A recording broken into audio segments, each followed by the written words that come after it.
Good evening, everyone. My name is Gene Seroka, and I'm your Executive Director at the Port of Los Angeles. Thank you very much for joining us tonight on our Los Angeles Waterfront Town Hall. We'd like to start by thanking all of you for coming out and appreciate your interest and support in our LA waterfront.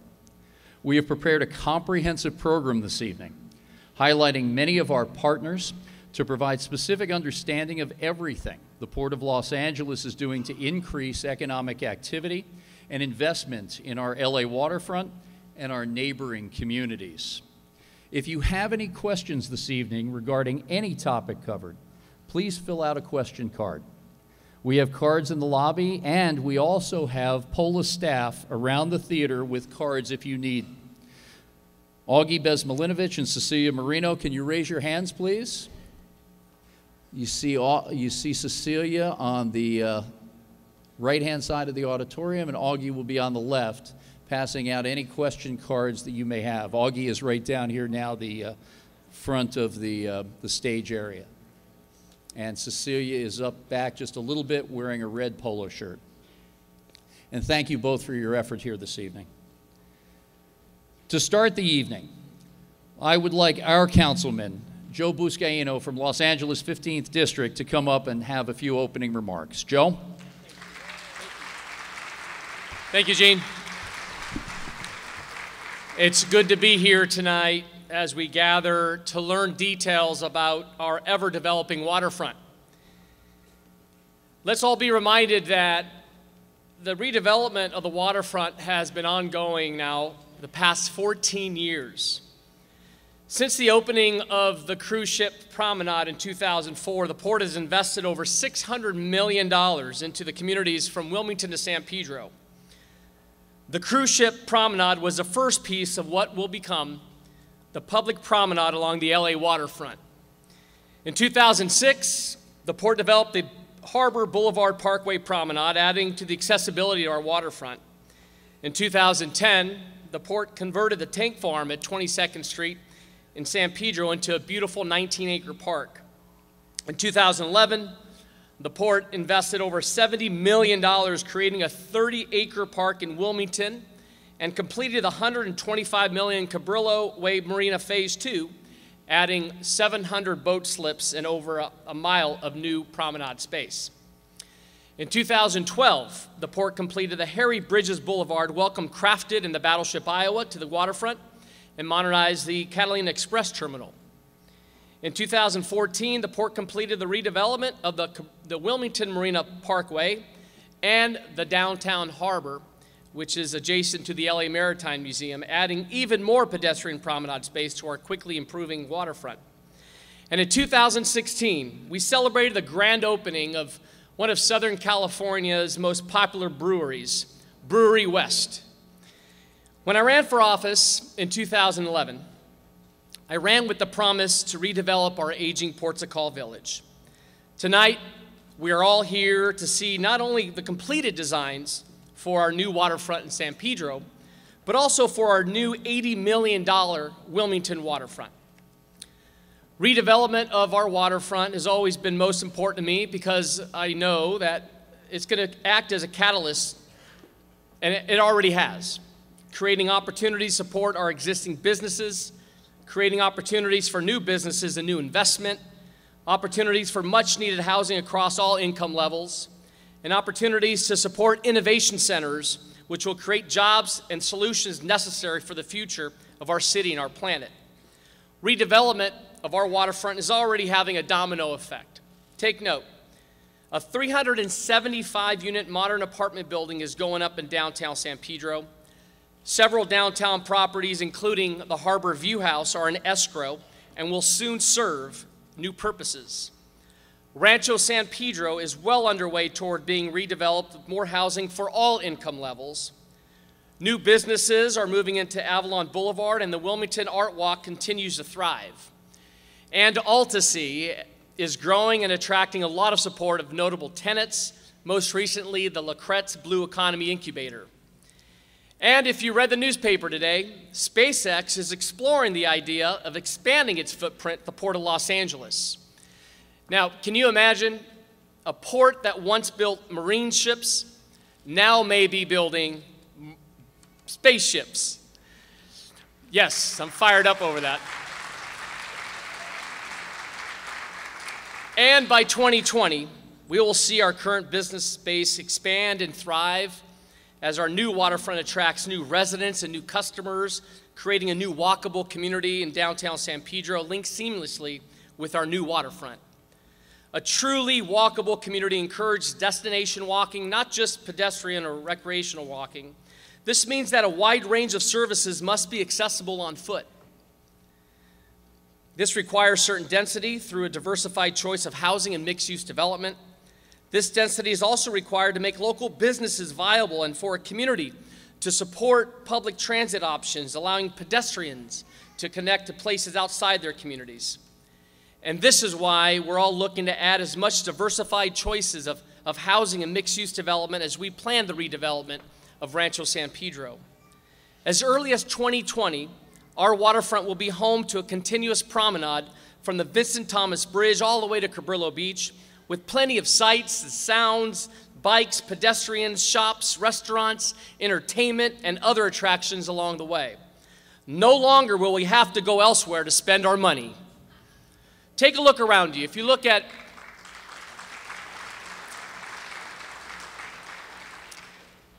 all the nonprofits and businesses that are investing tens of millions of dollars into our communities, organizations that believe in and share our collective vision, people who don't believe in but are participating in the transformation of our waterfront. I want to thank Wayne Blank of Crafted, invested millions of dollars in Warehouse 9 and 10. Thank you to Dave and Brian at Brewery West. Keep in mind, they were trying to be lured into going to Long Beach. They said, hell no, we're staying in town. We're staying here in Pedro. We thank you for investing in Brewery West. Thank you to Wayne Rakovich, who you'll soon hear, for seeing the big picture. Thank you to Jenny Caruso and Tim McCosker and all the donors working to make AltaSea a world-class research facility. Thank you to Caroline Brady, who is working so hard, and the entire staff at the Cabrillo Marine Aquarium to bring the aquarium to the next level. Thank you to Jonathan Williams, who's made the Battleship IOWA into a top 10 LA destination. I want to thank Bruce Heyman, who leads the LA Maritime Institute's Top Sail program, which has influenced more than 60,000 young people with transformational experiences at sea aboard our treasured tall ships, X.E. Johnson and the Irving Johnson. Thank you to Rick and Shauna Cruz, who have been instrumental in creating the Avalon Arts and Cultural Alliance, which has been uplifting our Wilmington community, producing amazing Wilmington art walks. Thank you also to iHeart Wilmington and the Wilmington Rotary Club, whose community members have been instrumental in developing the vision for the Wilmington Waterfront and the surrounding community. And thank you to Amy Gratt of ITEP, who has prepared thousands of our high school students for careers in high wage and high growth jobs in international trade. Now, I recognize that change may not always be easy, but change is inevitable. I understand that the redevelopment of Ports o' Call is bitter for some and bittersweet for others. Let me share some of my memories of Ports o' Call. Watching that puppet show. Remember strolling and the puppet show? Eating Belgian waffles. Taking a ride on that, I want to call it Space Needle, that once you got up there, turned you around, 360-degree view. Or taking an old-fashioned photo with your family. Trying to talk my parents to buy a ticket for the helicopter ride. Meeting Tattoo from Fantasy Island. My first job at the fish market. Many, many New Year's Eve parties at Ports o' Call Restaurant. But for all these stories, all these Ports o' Call stories we tell about our childhood, most children in this town have no such stories or memories. But it's their turn now. This is the lasting legacy we will all leave for our kids and for the future generations of those who call San Pedro and Wilmington their home. So onward we go. Thank you very much for your attendance here.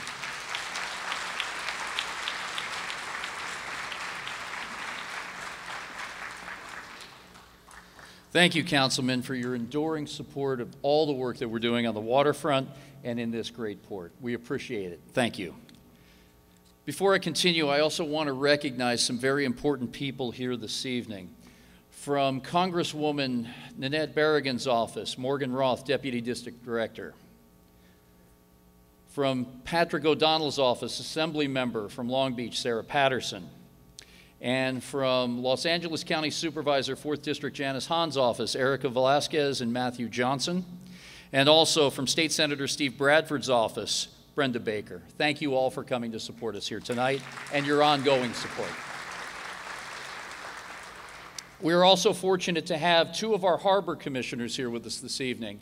Our most newly minted, Linares Moreno. Lucia? And next, it is my pleasure to invite Harbor Commissioner Anthony Perozzi to the stage for a few comments. Commissioner?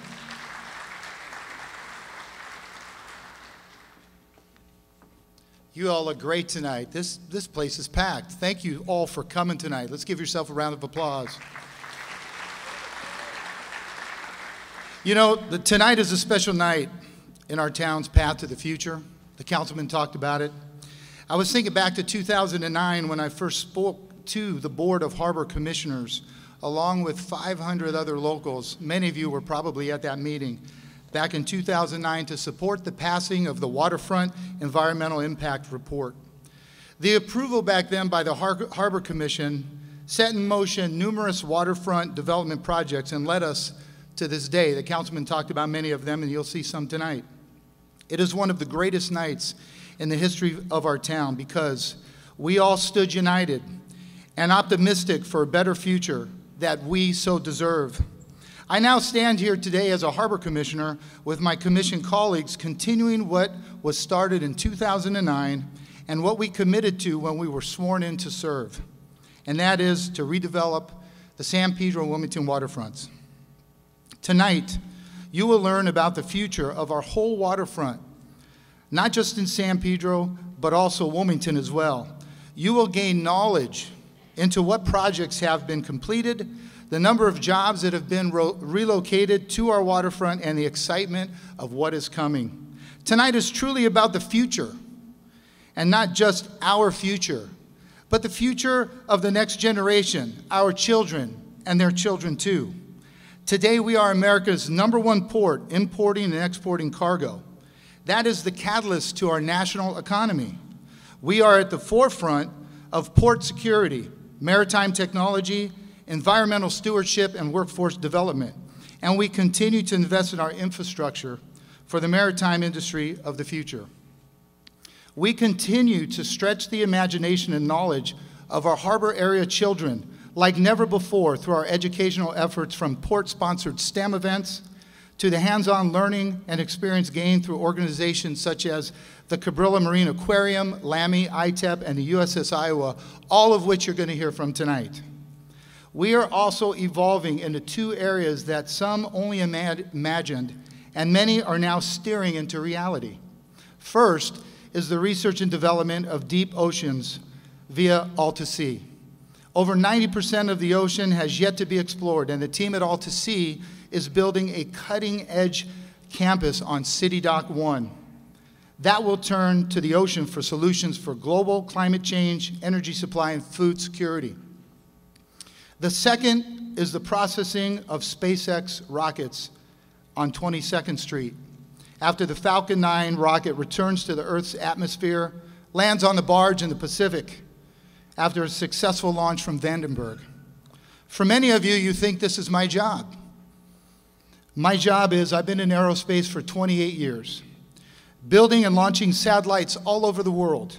So when I saw the first Falcon 9 standing proudly on our waterfront, it was a defining moment for me, confirming that the future of our waterfront was changing. I thought, we are now a spaceport.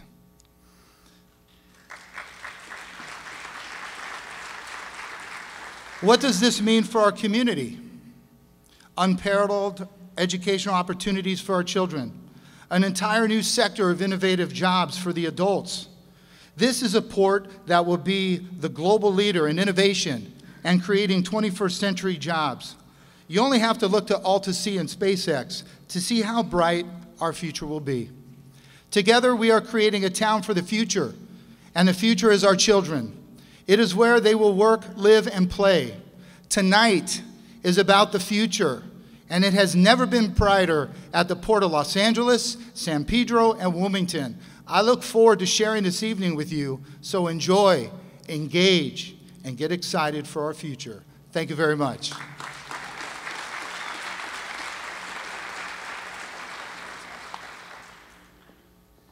Thank you, Commissioner Perosi. Very well put, as always. There is a significant amount of forward thought, planning, partnering, and strategy that goes into every move we make to advance the LA waterfront's development. Tonight, we hope to provide insight as to how the organizational structure, policies, and partnerships all fit together to advance our collective objectives. When I arrived at the port nearly 4 years ago, substantial progress had been made to begin the transformation of the LA waterfront in both Wilmington and San Pedro. With guidance from our mayor, Eric Garcetti, and our council member, Joe Buscaino, we understood the need to increase the momentum of this important developmental program. In our first year, our primary objective was to establish an organizational structure and policies that would be critical to ensure our success. In 2015, I led a reorganization effort at the Harbor Department on our internal real estate function and created a separate division to focus solely on waterfront and commercial development. That year, we also developed a precedent-setting investment strategy in the Public Access Investment Plan. Through this plan that exists nowhere else in the country but right here on our waterfront, we tied the port's economic success to a commitment to invest in physical assets and programming on our LA waterfront. 10% of our annual operating income at the Port of Los Angeles is now committed to public access infrastructure through this plan. And with the port's business continuing to climb, especially since the inception of this plan, more dedicated funding will be going directly to public access investment planning and infrastructure development. Thank you. Through this funding source, we will deliver on the most important and fundamental commitment that we have to our local communities and to the people of California. Investing in public access infrastructure will open the waterfront to public and increase the inherent value of the tidelands through increased visitor and commercial activity. Nowhere else is this more evident than at the Ports of Call Village site, where we started demolition of buildings yesterday to clear the way for more than 1/2 mile of waterfront promenade along our storied main channel. Thank you. Now, it is time to focus on attracting private capital investment, which will be the central point in unlocking the value of all of our waterfront assets. To facilitate that effort, in 2017, the Port of Los Angeles and its Harbor Commission established the Waterfront Commercial Leasing Guidelines. Through these guidelines, we now have the tools to avoid the functional obsolescence that has affected the Ports of Call Village site for decades. We are now well positioned to attract and maintain continual private reinvestment in our waterfront land assets that is mutually beneficial to our private developer partners, the port, our neighboring communities, the region, and the state of California. In the coming years, through a combination of our investment in public access and private investment from the San Pedro Public Market, AltaSea, and others, we expect to far exceed the 3 million visitors that we hosted on the LA waterfront just this past year. Tonight, you will hear from our private development and nonprofit partners who collectively are expected to invest over $200 million in the LA waterfront from now through the year 2025. With our waterfront development strategy to build, activate, and attract new investment is well underway, we expect to be introducing new partners in the future with new private development opportunities at Cabrillo Marina and Warehouse 1, which are both expected to hit the market this year. At the Port of Los Angeles, we are also committed to investment in human capital, both in cargo business and along the Los Angeles waterfront. From investment in physical assets at AltaSea to investments in educational programming with the local Boys and Girls Clubs, International Trade and Education Program, the Los Angeles Maritime Institute, and Cabrillo Marine Aquarium, the Port of Los Angeles is actively fostering new industries and educational opportunities along the LA waterfront. Tonight, we will hear from these partners and learn just how they have leveraged port land and sponsorships to educate and broaden the horizons of tens of thousands of students per year. We thank you for your commitment to our harbor.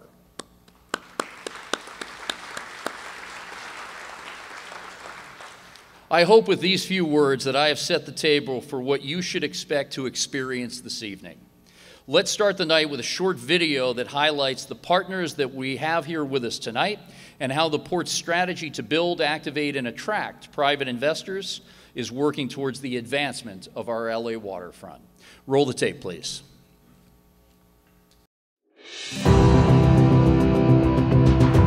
Los Angeles is now the third largest city economy in the world, and I think one of the greatest cities anywhere. We now have the historic battleship, the USS Iowa. We're completely redeveloping all of the shops and restaurants along the waterfront to be as beautiful as anything up and down Southern California. Those together with anchors like AltaSea, crafted a place where the maker economy is taking off, a brewery. Those things will help us create great jobs, but also create the dynamism that San Pedro and the harbor area has demanded and deserved for so long.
continuing to move forward on transforming this waterfront. Businesses are going to want to come and take part of this transformation. Over the past several years, the port, the tenants, this council office, and a number of local stakeholders have embraced public events that have drawn hundreds of thousands of visitors to our LA waterfront. It's our turn, it's our time, and it's happening today.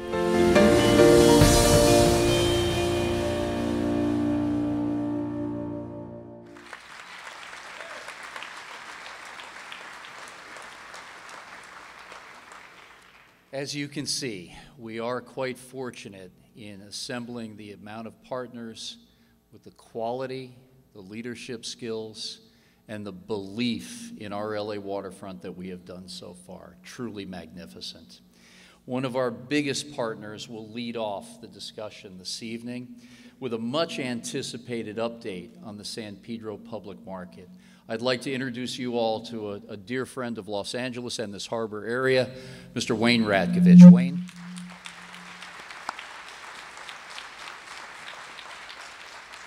Thank you, Gene. Good evening, everyone. It's a privilege to be here. I am pleased to speak to you on behalf of the development partnership of the Radkovich Company and Jericho Development.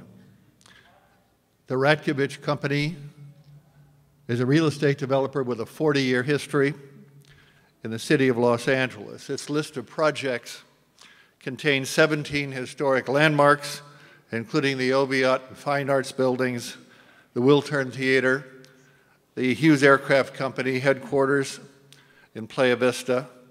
The company led the redevelopment of The Block, a 2 million square foot mixed-use development in downtown Los Angeles.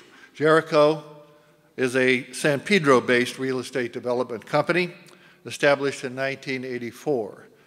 Jericho and its affiliated companies are engaged in commercial, office, retail, and multifamily residential projects in Southern California, Denver, Colorado, Raleigh, North Carolina.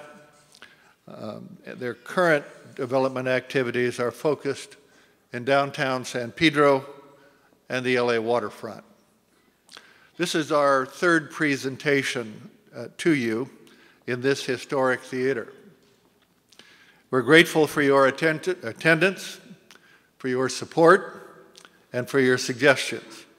Your comments and suggestions have been overwhelmingly positive. Only a few have been critical. We learned early in the process that Pedro would not be Pedro without a wide diversity of opinion. We concluded early on that a name change was needed for the development. We chose the name San Pedro Public Market to proudly display the name San Pedro and to identify the development as a very public place. The decline of conditions at the Ports of Call site compelled us to give the development a new name. A name change was simply essential for us to succeed in financing the development.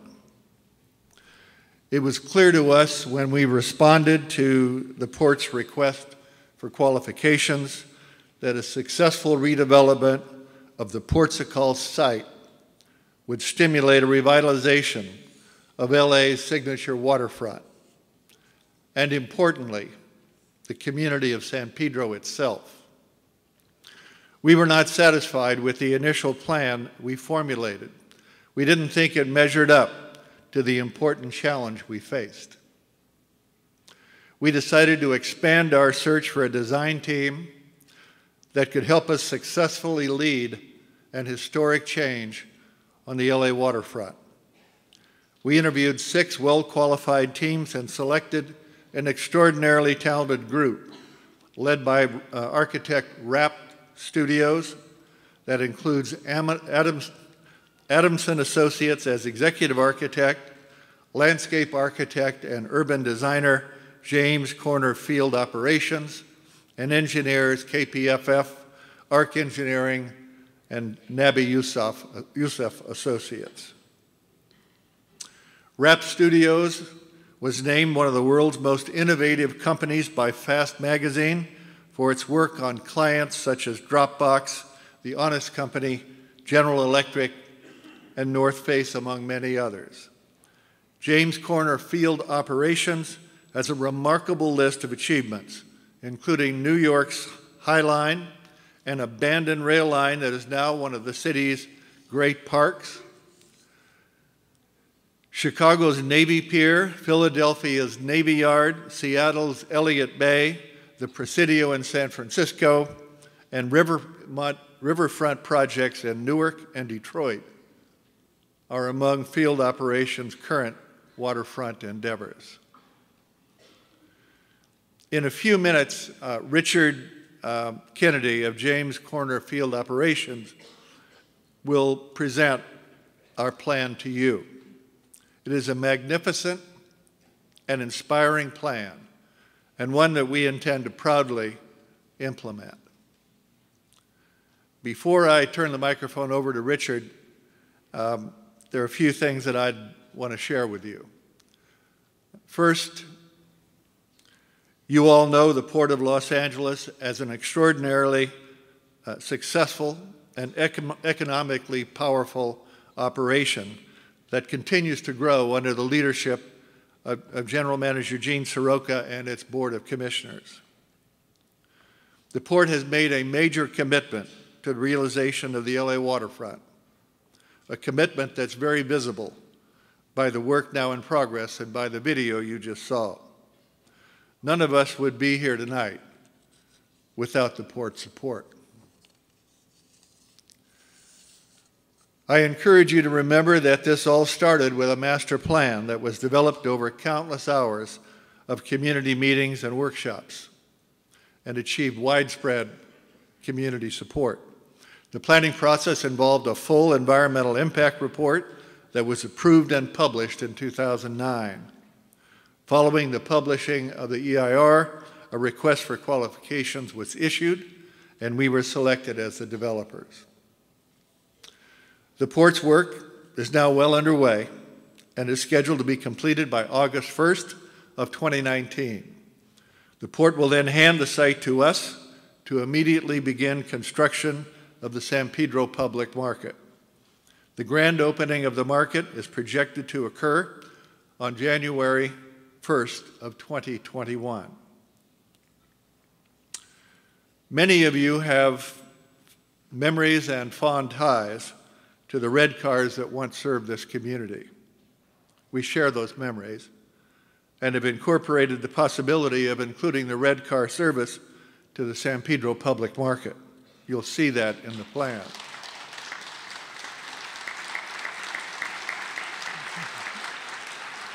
Its final role will be determined by the project's economics. If the project is as successful as we hope it will be, the red car will have a role in the San Pedro Public Market. In the meantime, the San Pedro Public Market and other waterfront attractions will be connected to one another and to parking by the Business Improvement District's rubber-tired trolley, and you'll see the route of that trolley in a few minutes. A word about economic opportunities that include jobs but offer even more. There will be plenty of jobs created by the construction of the San Pedro Public Market and in its operation upon completion. The market is an economic engine driven by small businesses and entrepreneurial startups. If an Italian family in San Pedro would like to sell their matron's famous cannoli, a stall in the marketplace will be available. I'm pleased to report to you tonight that we are in serious discussions with several local businesses interested in being a part of the San Pedro Public Market. The list includes the San Pedro Fish Market, Jamie Wilson of Ports of Call Restaurant and Spirit Cruises,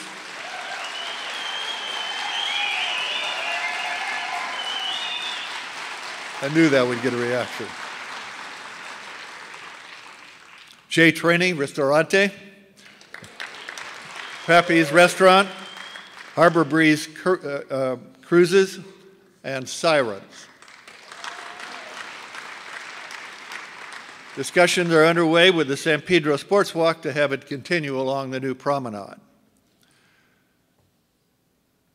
Very pleased to announce to you tonight that we have executed an exclusive negotiating agreement with Nederlander Concerts, one of our country's major concert promoters. In the plan presentation that follows, you'll see an image of the Iowa repositioned to the SP slip adjacent to the market. Understand this is an idea that we are exploring, and we do not yet know if it is physically and economically possible. There does appear to be ample room for the Iowa and the Slips fishermen to be neighbors. Imagine occupying a seat on the deck of the Iowa on a warm summer evening while watching a performance by John Legend or Josh Groban in the new outdoor theater. We are grateful for the support of Councilman Joe Buscaino, who has been determined, relentless, and enthusiastic. He's been a great supporter of the revitalization of the Los Angeles waterfront. He makes things happen.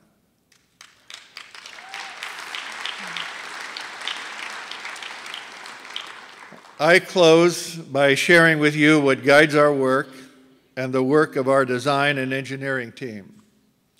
One of the most accomplished developers of urban waterfronts once said, and I quote him, "The only legitimate purpose of a city is to provide for the life and the growth of its citizens," close quote. With that statement in mind, our mission is to produce an economically sustaining development that improves the quality of life for the Los Angeles waterfront communities. We express our vision in several ways. The San Pedro Public Market is very public in its use, open to all, residents and visitors alike. The San Pedro Public Market is produced with very high aspirations, seeking to become a landmark of lasting stature in Southern California. The San Pedro Public Market offers its customers a genuine, unique experience that recognizes and incorporates the historic fabric of San Pedro, the working port of Los Angeles, and the diverse population of the region. The San Pedro Public Market celebrates life in the city of Los Angeles by bringing together the entrepreneurial talents and products of its citizenry to share with fellow citizens and visitors. It is a place that offers a variety of shopping, dining, and entertainment opportunities that can only be found at the San Pedro Public Market. The San Pedro Public Market connects to downtown San Pedro and serves as a stimulant for the downtown's revitalization. It connects to the attractions and activities along the Los Angeles waterfront and brings new activity and customers to each of them. The San Pedro Public Market sits on the shore of the Pacific Ocean and takes full advantage of the many opportunities that come with its waterfront location and its position on the very rim of the Pacific Rim. To present the plan that we believe will lead an exciting transformation of the Los Angeles waterfront, I am pleased to introduce Richard Kennedy, a senior principal with field operations and the person who created and guided the urban design and landscape architecture of the plan you are about to see. Thank you very much.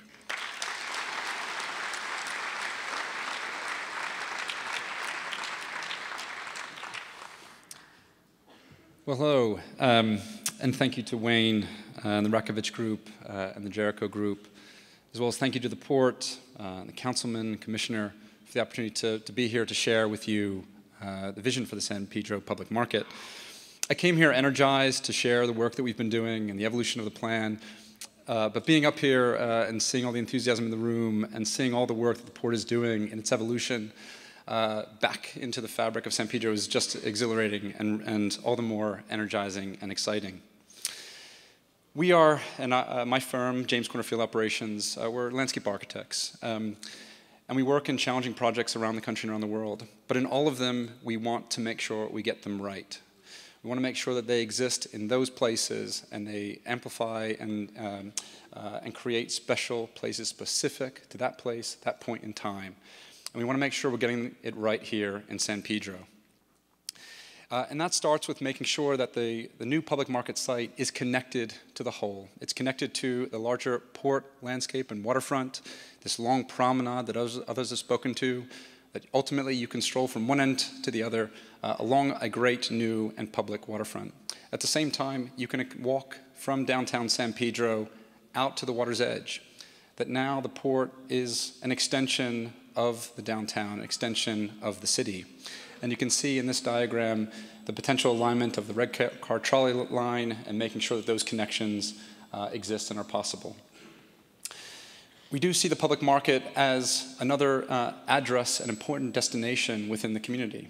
Like the Warner Theater here, the San Pedro Public Market is a major important landmark and a part of the identity of the community. We want to make sure that it retains that meaning.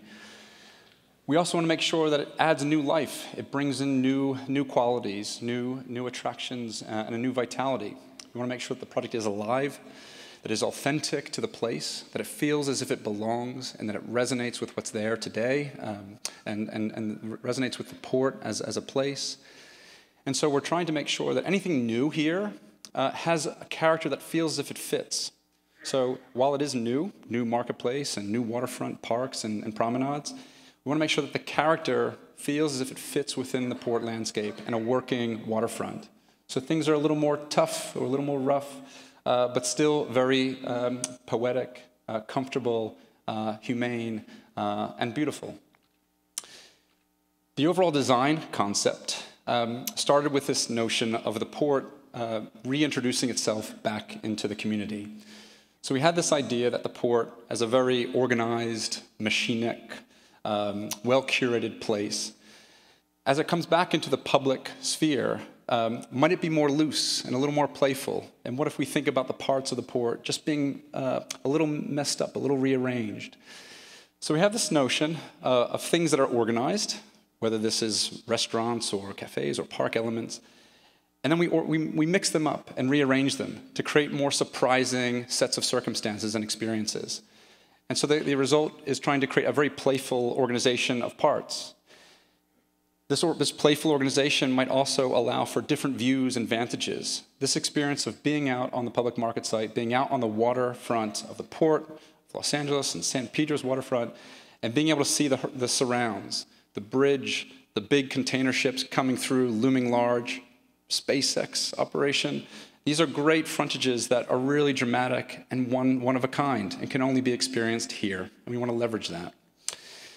So we look at the site, the overall site today, and the green is effectively the areas where the marketplace and park landscape and promenade would occur. So take it as a simple plane.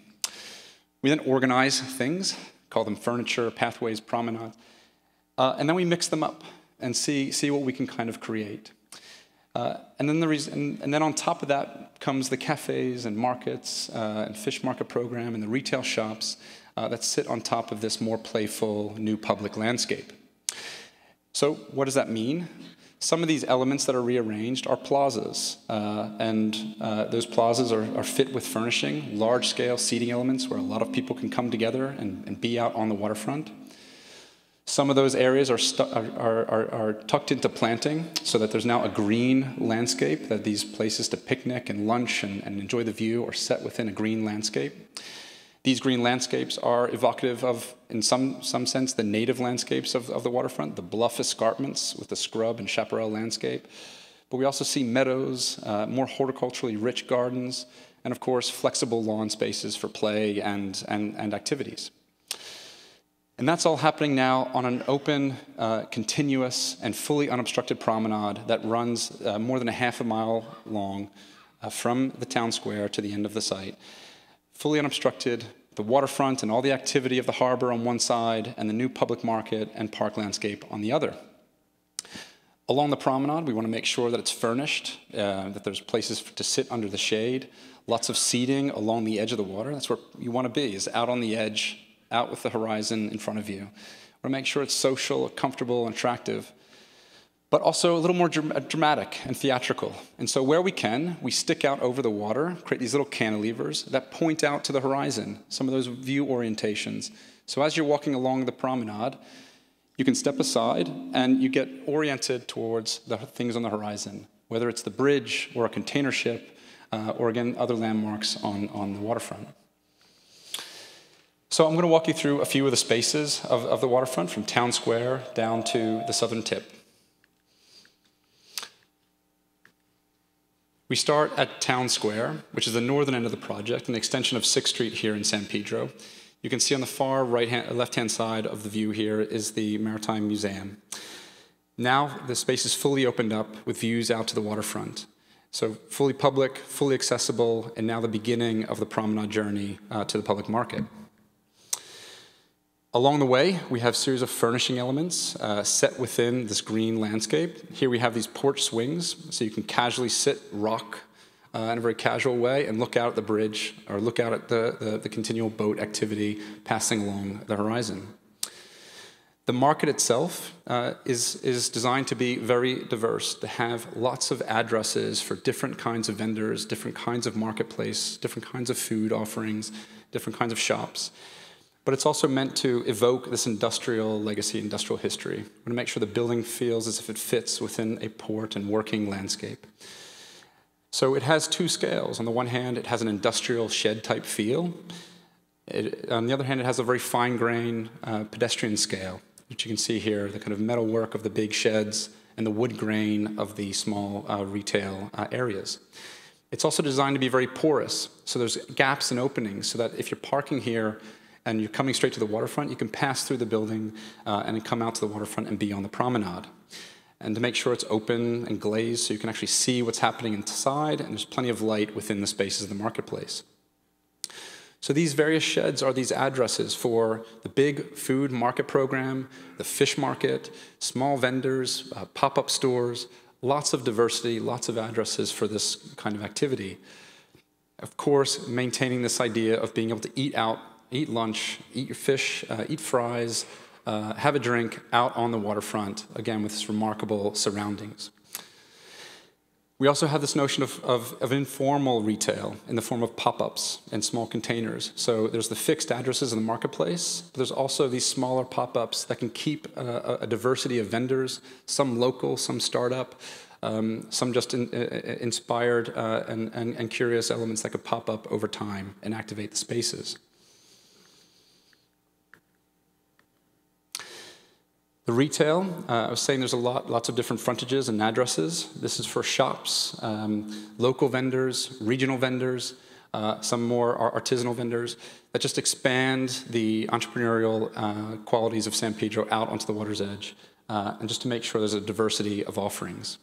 But also those retail spaces are set beside social areas, so you can always sit and gather, collect, have lunch, bring out your coffee, bring out a sandwich, and sit out on the horizon. The programming of the market then extends out into the park, and so that there's a lot of activity and attractions that happen in the open spaces that surround the market. Wayne had referenced this idea of an events program and an entertainment program. We do have an idea of flexible open spaces, like this big green lawn area, that could be an entertainment area, where concert venues could come out and have performances that utilize this great horizon and the great open scale of the space. Flexible in the daytime, so it's a great green, open, flexible park to kick a ball, have a picnic, lounge out with family and friends, eat lunch that you brought out from the market. But it can also then become a great event space, theatrical horizon with the port and the events beyond. We also see play as an important element. We do see parks and marketplaces as great destinations for families. So we want to make sure there's attractions for children and young families to come out and create these new memories of the waterfront. This playground, inspired by the ports and container design, but also with a bit of a nautical theme with hanging buoys and other fishnet elements that can really evoke a playful storyline. I mentioned before container kitchens, this notion that there's another flexibility about how retail programs can spill out and create lots of variation and offerings throughout the year, some surprising, so there's always something new to experience at the market. Open vistas, flexible spaces, lots of variety, and of course, the potential theatrical ending where if the USS Iowa is at the end point, the very southern prow, a great bookend between Town Square and the Iowa with the market in between, this diversity of spaces that creates attractions with resonance for San Pedro, so spaces for everyone in the community, but also attractions that resonate with the greater Los Angeles area as well. So it becomes a meaningful destination for the whole city that has resonance with the community and the place today. So thank you very much, and look forward to sharing more with you in the future.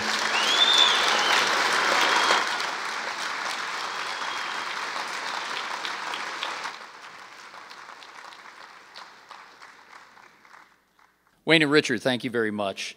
And it's clear that the development plans are moving forward very swiftly and with a lot of great ideas.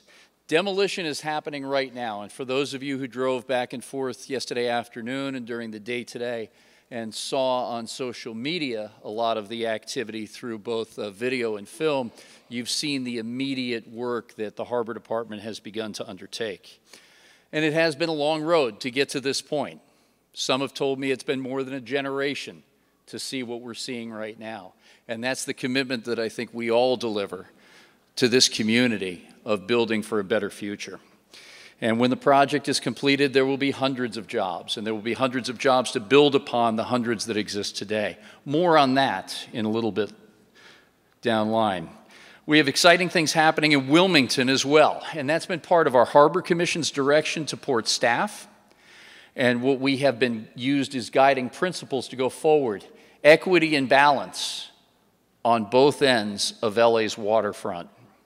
Deep into the building mode now with a $95 million project for public access infrastructure committed by the port, subject to our budgeting process and all the city's regulations to get that funding out and move it towards development in Wilmington. A lot of this will be used to connect Wilmington, the community, the businesses, to the LA waterfront, surrounding and developed beyond the Banning's Landing area. Now I'm going to invite our Port of Los Angeles Director of Waterfront and Commercial Development, Mike Galvin, to give us an update on the Wilmington waterfront development. Mike?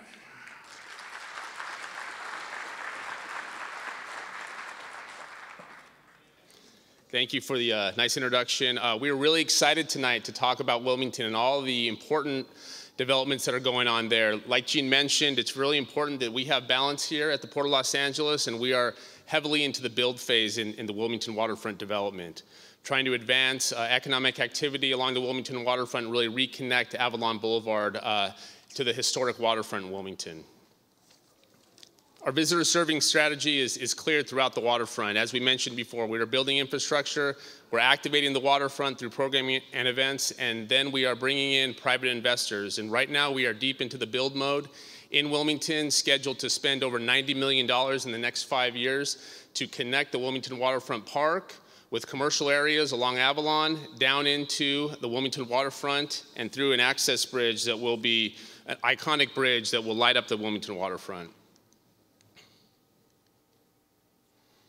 We have 4 main phases of the Wilmington waterfront development, starting with the Wilmington Waterfront Park that was built in 2011.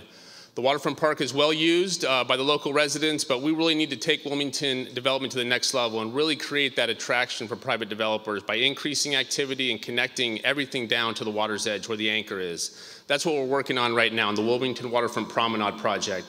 A $50+ million project that's scheduled to start construction in the next year will really serve as the anchor on the water's edge.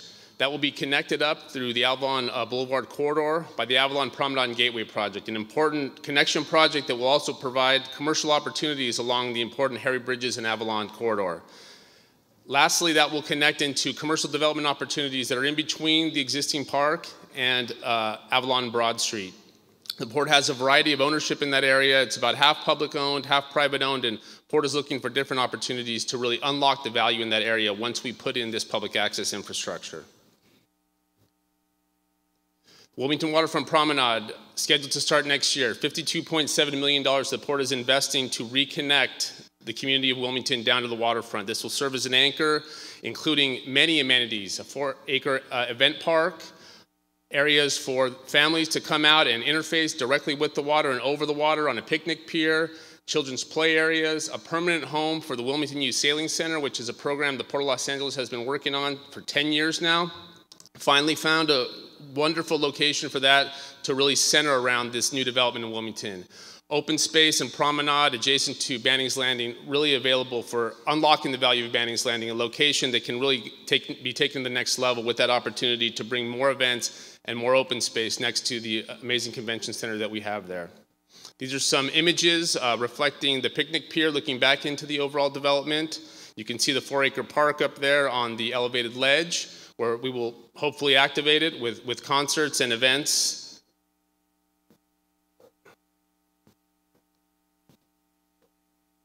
This is the open space and promenade area just adjacent to Banning's Landing. Really an opportunity to take Banning's Landing to the next level, as I mentioned.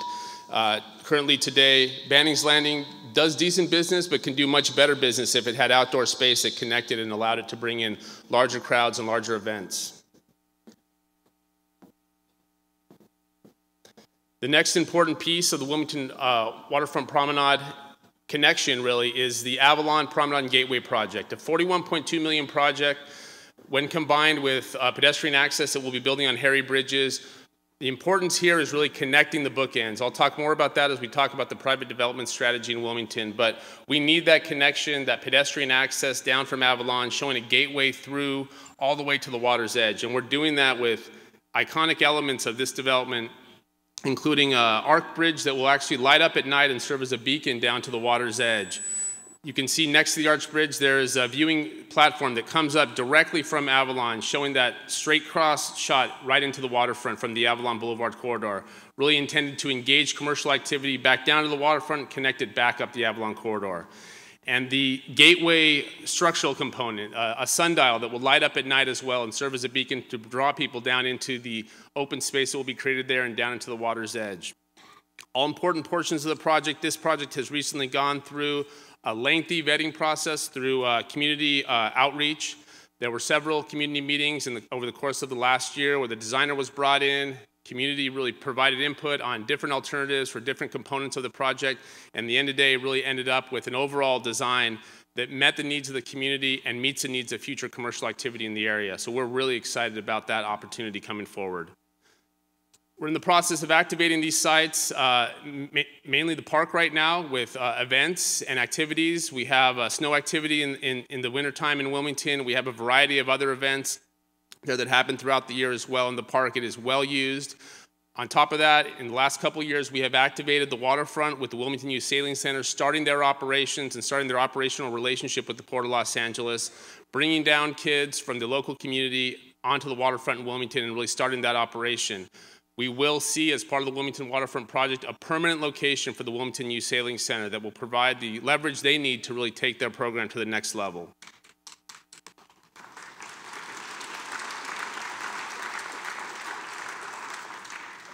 And the key to all this, as Gene stated earlier, is similar to what we're doing in San Pedro. We are very, very thoughtful and careful and strategic about everything that we're doing on the waterfront. We put a lot of discussion and analysis into how we're going to unlock the value of the waterfront. Building open space by itself is not going to get it done. We have to create activity, and we have to bring in private investors that are attracted by that activity. So similar to what we did in San Pedro over 10 years ago, we brought in the Urban Land Institute to Wilmington this last year and did a technical assistance panel in Wilmington over the course of 2 days last April.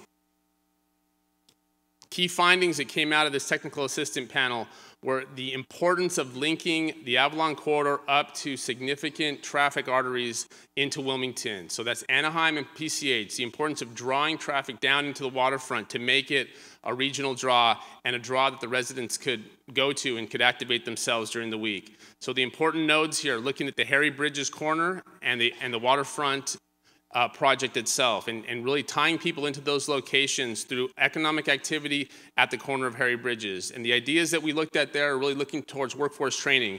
The Port is working towards a workforce training center in the community of Wilmington to be a headstone really of everything that we are doing in regards to bringing up education and training for the workforce that is both within the port and external to the port. An important location there to activate during the day so the park is not empty during the day, but there are people moving through that center on a daily basis. So that is something that we are focused on for the corner of Harry Bridges and Avalon, hope to see come to fruition in the next 5 years. Key there is then driving people down from those important arteries. Harry Bridges as well is a well-traveled street. We need to draw people down though, all the way to the water's edge. So having economic activity at that location, looking down Avalon and being able to see a straight shot through all the way to the water's edge is important, and that's what you will see reflected in the designs that we have for the Avalon Promenade and Gateway project. So these are really important factors that we looked at in how we designed that project and important in moving forward with our private development process for this area. As you can see, the corner of Harry Bridges and Avalon, a real critical component that ULI looked at. They focused on a three-phase approach, really, focusing on getting that open space built, making sure there was a decent amount of commercial activity space reserved on the Avalon and Harry Bridges corner. Then moving into phase 2, which is a key area for the port. We own a significant amount of property on both sides of Avalon in between C and Harry Bridges. There's a huge opportunity there for us to bring in commercial activity by activating that. But first we have to activate the corner, and they really looked at this as a public type of development that would occur on the south side of Harry Bridges. And so that's what we're focused on going forward and harnessing all the abilities we have to bring that workforce training center to life. Last phase is really to activate the location in between the park and phase 2, which looks at those privately and publicly held properties and trying to find the best disposition process to get those into hands that can really unlock the economic activity there. So the next steps that we have in front of us, we're commencing public access infrastructure development with the 2 projects that I mentioned, Wilmington Waterfront Promenade and the Avalon Promenade and Gateway project. Those will be key to connecting Avalon Boulevard with the waterfront. We'll be programming the Wilmington Waterfront with more events, with the Wilmington Youth Sailing Center as that development progresses, and then to implement a private development strategy. So we'll take everything we learned from the ULI report, we'll look at what we have to offer in regards to land assets, in regards to open space, and how our schedule lines up, and we'll come up with a property disposition strategy in the next year, then issue requests for proposals for specific locations, most specifically on the water's edge. There's a location for a commercial opportunity there for a restaurant. Up along Avalon Boulevard in between C and Harry Bridges, future commercial opportunities, especially for the east side of the street where the port has significant holdings. So we're really focused on unlocking this value. We're at a place in Wilmington where we have committed capital going towards waterfront development, and we think the next 5 years are going to be significant progress forward for the Wilmington community. And with that, I believe we'll be moving on to the next presentation. So thank you very much.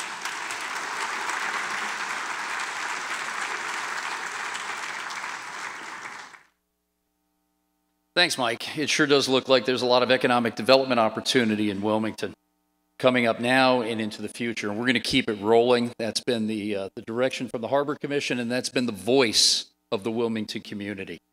Next up, we have one of the most important job-building opportunities on our waterfront in more than a generation. The AltaSea project is projected to add 800 jobs in their first phase of development with an expected investment of more than $100 million. Please give a warm welcome to the new CEO of AltaSea, Tim McCosker. Tim.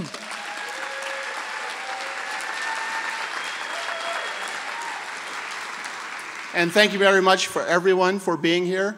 We are going to begin with a video by one of our great friends, colleagues, and advocates, Jack Barrich. So let's roll tape. Our mantra is to go where no one has gone before on planet Earth. Never doubt for a minute that a small group of passionate people can change the world. The adventurers, the innovators, the ones who refuse to accept the status quo. the world is a much better place because their brilliance was given a place to shine. At AltaSea, our mission is to develop the most innovative ocean research campus in the world. Together, we will turn to the ocean to develop solutions for the planet's most pressing problems and to prepare today's generation of students for future jobs in science, technology, engineering, and business. The beauty of AltaSea at the Port of Los Angeles is that it invites folks from all over the world to come into this new economy of ideas. It provides an opportunity for our youth, our children as they're coming up, to learn in the sciences and to learn these new jobs in the new economy. AltaSea's most prominent partner in education is Dr. Bob Ballard, the man who discovered the Titanic. We can vastly increase the productivity of the ocean, but we need to first understand it so we can do that.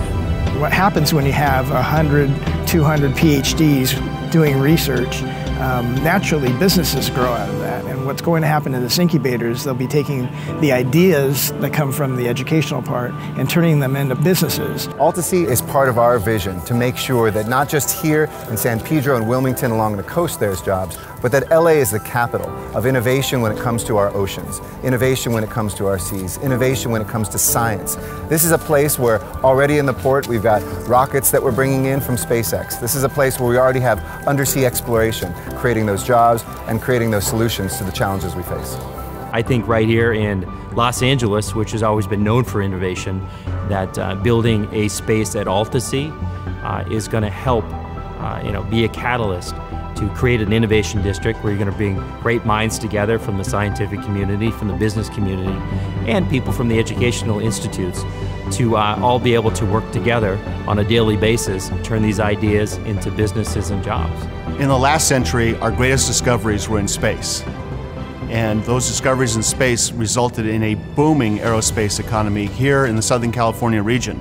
There is 90% of the ocean that we haven't explored. We know more about the face of Mars than we know about the bottom of the ocean.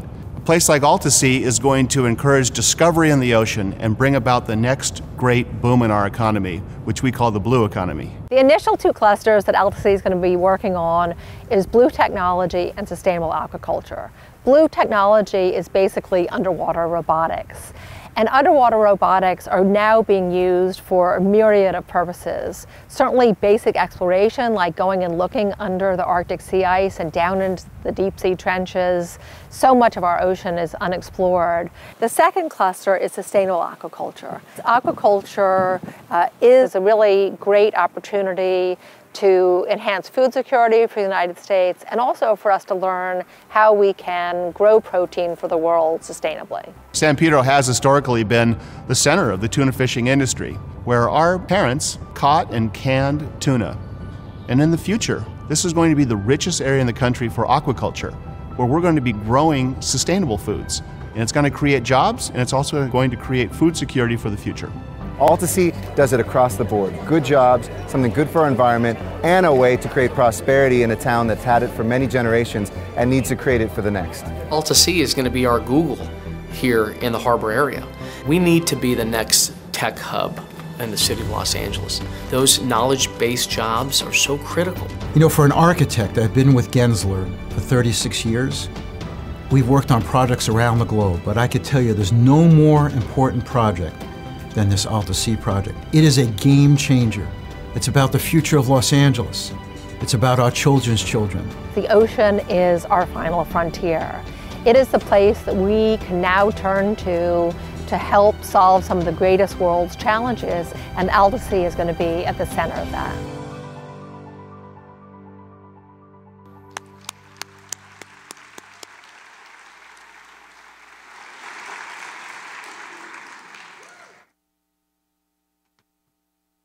Thank you very much. By the way, the voice of God in that video was our very own Jenny Crusoe, my colleague and friend. I like a world where the voice of God is a woman. So AltaSea is this audacious task, this big dream to take 35 acres of really unused industrial property and turn it into a center for learning, a center for research, a center for jobs, and a center for community involvement. And we can do that. We can do that together. AltaSea will spend well over $100 million to build out this site. The port, our partner, is going to spend tens of millions of dollars building the infrastructure around this beautiful site. We have many, many partners, all of whom we're proud of. In fact, we're probably going to need a bigger slide day by day. But we're particularly proud of SCMI. SCMI is the Southern California Marine Institute. And my slides are getting ahead of me. It's the Southern California Marine Institute, 23 universities who have joined together to conduct research in the ocean. They will make AltaSea their home. But our most important partnership is the community. Our community outreach is built into everything we do. The Boys and Girls Club in particular are our partners in every aspect of this project. The Boys and Girls Clubs, as you know, serve 2,200 kids a day, serve 10,000 of our children, and they will be incorporated into everything we do as we learn, we prepare people for the future, and we inspire future generations of scientists. I'm excited to say that our team has pulled the first permit for the site. We have what's called the core and shell permit for 58 through 60, the warehouses. This is an artist's rendition of what it will look like. On the outside, this is coming down Signal Street. This is a rendition of what it will look like on the inside. This is one of the 3 warehouses. This is about 60,000 square feet, and you can see the shared space, the shared workspace, and the individual tenant space. As you continue through the warehouse doors to the wharf and water, you see this shared area and this great water that we have. On the right, you see the Nautilus, which is already making its home at AltaSea. It's a research vessel. When we finish that portion of the project, we're going to move on to the SCMI campus, and this is 57. This is where those 23 universities will make their home and conduct their research. Then we will move on to the Engagement Center. This is the part that will welcome you to the site. This will be entirely visitor serving. This is going to be full of amenities for all of our families, for all of us. You see this beautiful auditorium that will host meetings like this, looking out on what will be the active site at AltaSea. And we will also have this great hall that's going to show off the research and the work of our scientists on site. These will be revolving exhibits. We're not trying to be an aquarium. We have a great aquarium in town. We just want to show off some of the great work of our scientists. So at this point, with the time allotted, I just want to say thank you very much to the port and to Joe Buscaino's office for having us here tonight. In the time allotted, I can't tell you how awesome this project is. So what I'm going to do is invite each and every one of you to come to our site. We have an open house on April 21st. We want you to come on April 21st at 10 a.m., and we would love for you to come visit us. We would also love for you to visit us at the back of the room in the lobby and see some of our colleagues who will also have information for you on how you can become a partner in AltaSea. We need partnerships. We need everyone in this room to sign up and say, yes, I'm a part of AltaSea, because that's what will make this project go. Together, we're going to build this thing. Thank you very much.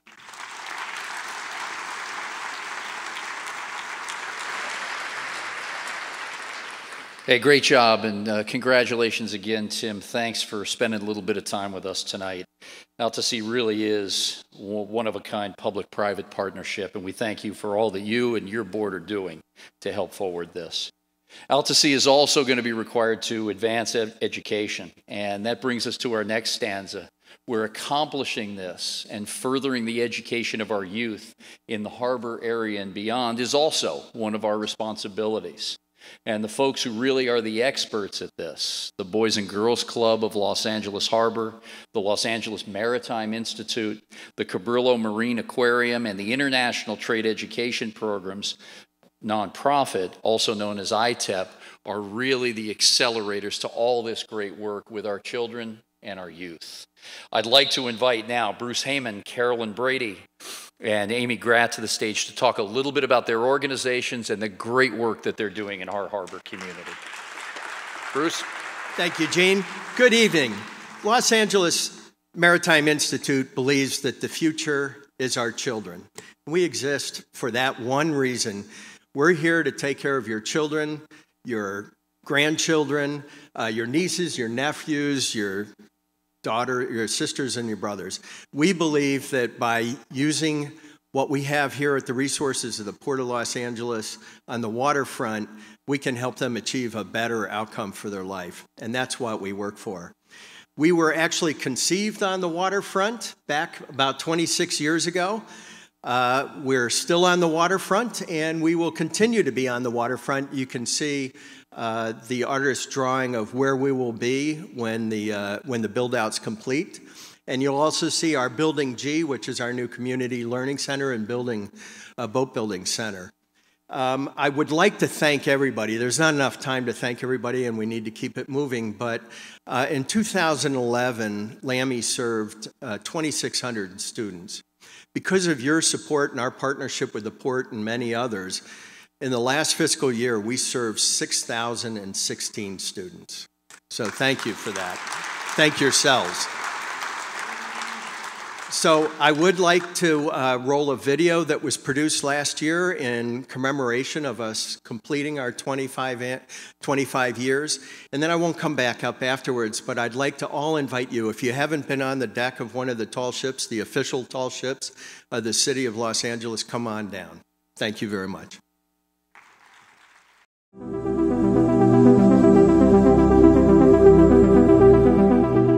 Living near the ocean doesn't necessarily make you an expert on the ocean.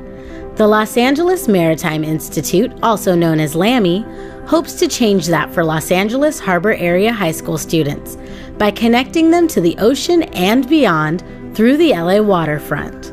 LAMI, with the help of volunteers, upgraded an old warehouse machine shop in Portugal and turned it into the LAMI Boat Shop. The space also includes a classroom for local area students to engage in hands-on instruction in boat building and restoration. Los Angeles Maritime Institute is an experiential education youth-serving organization. We focus mostly on middle schoolers and high schoolers, though we do serve upper elementary and college students. We're in our 25th year, and we've probably served a little over 80,000 students so far and 120,000 individuals in total. Our relationship with the Port goes back to full 25 years. The Port has not only helped us with facilities and place for us to run our education programs, but they've also provided funds that are needed to run the programs. What we're trying to do is help students feel better about themselves, have self-confidence, and travel through the Port of Los Angeles and just see the incredible possibilities for different types of employment and possible lives that they could lead when they go on through school.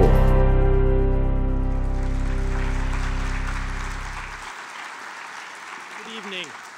My name is Ed, the new director of the Cabrillo Marine Aquarium, which is a City of Los Angeles Rec and Park facility. And joining me tonight is Carolyn Brady, the executive director of the Friends of the Cabrillo Marine Aquarium. Together, we would like to thank you all for the continued support of the aquarium, a trusted resource that inspires exploration, respect, and conservation of Southern California marine life. Our aquarium reaches a diverse audience, both here in the Port as well as through all of Southern California. Our programs are world-renowned, and last year we reached approximately 300 guests, of which about half are school-age children in our programs. Our programs are varied, and we engage preschool children through adults, families to college classes. The 2018 Grunion season is about to start, and perhaps you will join us in our upcoming program. Tonight, we would like to share some exciting projects being planned for our aquarium, and I'd like to turn it over to Caroline to share the first part. Hi. Ed said 300 visitors a year, but it's actually 300,000. So I just want to make sure you got that straight. I want to share a project that's going to happen right away. A lot of these things that we're talking about are going to take years, but we have something coming up really exciting. Recently, the state granted San Pedro designation as a cultural arts district. And we're really excited that the aquarium was included in that because, as you might know, our building was designed by Frank Gehry, who is the most famous architect alive today. So people come from all over the world to see this building, and we wanted to add something to the mix. So we've worked with world-famous artist John Van Hammersveld, who's most famous for his Endless Summer poster that you might know, and many, many rock album covers, and has recently had a resurgence and has murals all over the country, and especially in Southern California. So work will be getting started soon, and we will do a major unveiling, and pretty soon you'll be able to stand in front of our big marquee wall and see our gift shop completely decorated with this beautiful design that incorporates his iconic wave and clouds and 72 marine life species that we actually have right there in our aquarium. So we're really excited about that and hope you will come and visit us for that. Thank you. Yes, 300,000 guests. That's what I get for having things up here without glasses. So I'd like to move into the future of the aquarium. Over the last few years, the aquarium has worked on a master plan. Many of you may have already seen it, to better serve our audiences. Recently been working with the Department of Public Works, Bureau of Engineering, and Rec and Parks to develop a comprehensive vision of what our vision might be for the future. And we have that up on the slide. Our vision is to develop new structures to the north of the iconic Frank Gehry building. We wanted to make sure we didn't cover that. In this new structure is a new front entry pavilion tying to the beach itself with visitor amenities and play structures. I heard this as a recurring theme with other presentations. Get the kids to the water and engage. In addition, we are going to develop a new exhibit gallery that focuses on man's place in the environment and perhaps help visitors understand what they're looking at when they're on the promenade of the new market as they look into the water. We will be redeveloping our touch tank, our touch experiences. We have to relocate it to the other side of the facility to do this vision. And then we'll end with a new visitor amenity area to help link services to both our guests and visitors to the beach, which include a new gift shop and food services, a new cafe. So we're starting the process, working with architects now, and we look forward to working with all of you in the future to make this vision a reality. Thank you very much.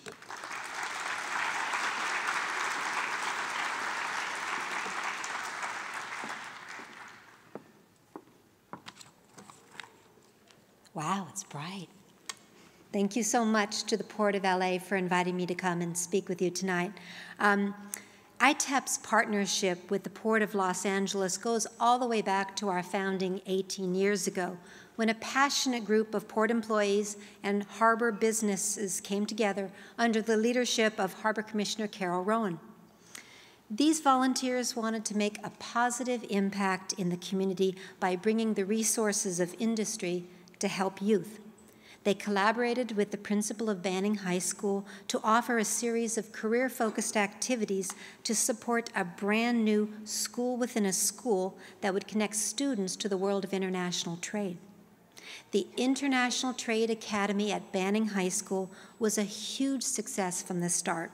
Thanks to the port and its tenants, 15 students earned paid internships in its first year. That number grew to 24 the next. The graduation rate of the very first class in 2002 was in the 90% range, and every year from there on out, students, teachers, and parents, they wanted more. Thanks to the first sponsorship of the port back in 2006, we were able to grow our work at Banning and beyond. Fast forward to today, the port's investment is matched 5-to-1 with sponsorships, grants, and donations from industry and the community, and ITEP is now able to serve 6,400 students at 20 academies in 13 schools. Yeah. Thank you. And even though we've grown across greater LA area and up into Barstow in the high desert, most of our students are right here in the harbor at Banning, Pedro, and most recently at Narbonne High School. But the model for success is still the same. We partner with schools and industry to create experiences and bring opportunities to youth. We bring volunteers into the classroom and give students their first exposure to the world of work. Last summer, we placed 137 interns in paid summer internships, and the port was still our largest employer, hosting 17 students in departments ranging as varied as port police to construction and maintenance, and even the pantry. This year, I'm expecting 150 students. We have currently over 200 juniors across our high schools going through our workshops, and they're ready for this summer. Support from the entire waterfront community enables us to create new programs that build the bridge to success for our students. Job Shadow Days, industry coaching, our GPS Your Future Career Day, and most recently, our Women in Engineering Day that we hosted at LA Harbor College. The return on this investment is seen in the attitudes of our students. 89% of ITEP seniors are planning to enroll in college or vocational training. 87% are targeting high-wage, high-growth jobs. We also move the needle on graduation. ITEP-supported academies regularly graduate 5 to 10% higher than school averages. And the ITEP interns, it's a 97% graduation rate. The exposure to maritime opportunities has created a pipeline of ITEP graduates attending Cal Maritime. Today, there are 14 ITEP alums from Banning High School currently enrolled, and 9 have been admitted for 2018 from Banning, Carson, and San Pedro. Yes, let's give them a hand. And those who have graduated already are working for such in great careers at sea and on shore for companies such as Evergreen, ConocoPhillips, Transmarine Navigation, APL, General Steamship, and the Port of LA. Not every ITEP graduate chooses to go into maritime, but they all come away with a greater understanding and appreciation for the economics of the waterfront and the opportunities that come from port-related industries. And unlike the organizations that are other organizations that are speaking tonight, we don't have a beautiful battleship, 2 tall ships, or a welcoming facility. Our magic happens in the moments and behind the scenes. So to give you a sense of what an ITEP experience is like, I have a short video that was made by one of our very own ITEP alumni from San Pedro High School that shows highlights from our recent GPS Your Future Career Day at Cal State Dominguez Hills. Can you show the video?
Right now, I feel like it's a good way of networking, and right now I'm experiencing more and more people, talking to them, like seeing, oh, like this is what you could do with your future, and it seems really cool, and that's what I like about this program. It's a really cool opportunity to come and see what's out there.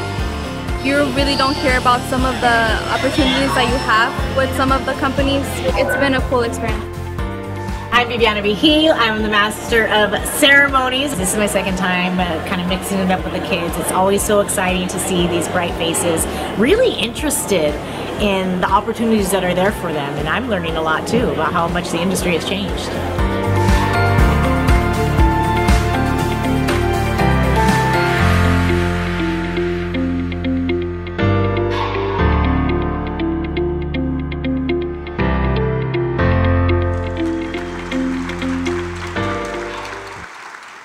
So those are our beautiful children that are going to be our next generation of workforce, thanks to the support of all of you. I don't have a open house to welcome you to, but I'm always looking for ways that we can get our students into your offices, your departments, your communities. As I said, 150 interns I'm expecting to place this summer. Hopefully, they'll be in some of your businesses. Thank you very much. You'll take, Buscaino always takes 2. Thank you. Amy, thank you very much. And same to Caroline and Bruce. Just one word, inspiring. Next up, we have crafted at the Port of Los Angeles Marketplace, and someone who was one of the very early entries into our revitalization of the commercial district. I'd like now to introduce to you Rachel Sindelar. Rachel?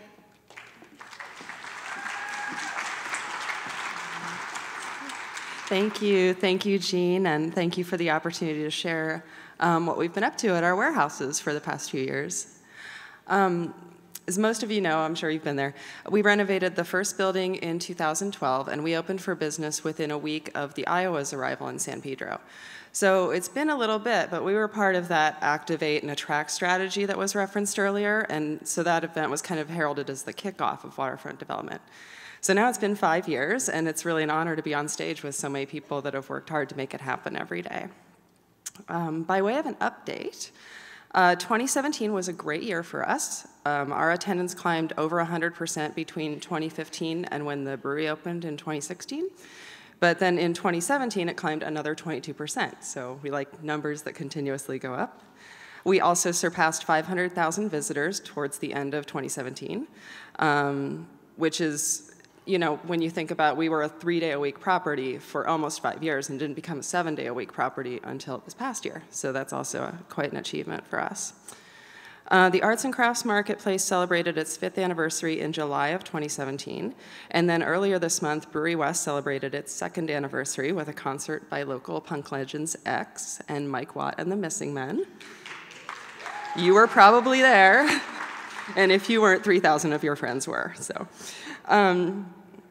Another thing I'd like to share with you is we're here because of you, and my boss, Wayne Blank, is here in the audience. He's the one who writes the checks. So on his behalf, and with Dave and Brian from the brewery, and all of our store owners at Crafted, we'd like to thank you for keeping us here for the past 5 years. Every time you come down and buy something, whether it's a necklace or a beer or a jar of jelly, you're reinforcing that you like what's going on the waterfront and that you think other entrepreneurs should come join us and locate their businesses here, whether it's at Crafted or at AltaSea or anywhere in San Pedro. To close, local filmmaker Jack Barrett helped us make a video as well about who we are and what we do, so I'd like to share it. And if you haven't been down to see us in a while, then I hope to see you soon.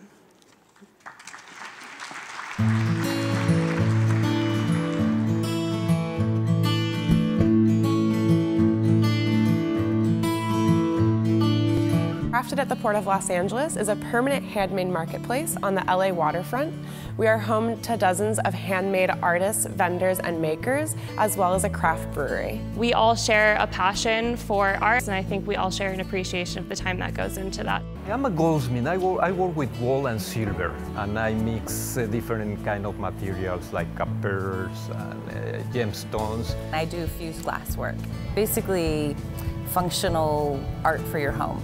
My business is called Drunken Cake Pops, and they're liquor-infused cake pops that play on the ultimate vice of cake and booze. My business is called Rufus Rags, and it's one-of-a-kind, handmade dog clothing, toys, beds, bandanas, you name it, I have it. This is what chainmail looks like. It's what the knights did their armor with to protect themselves. The handcrafted and unique pieces that are sold here are not to be found anywhere else. I make jelly, jams, marmalades, preserves, and being in such an iconic building, this old warehouse is it's just got a good feel.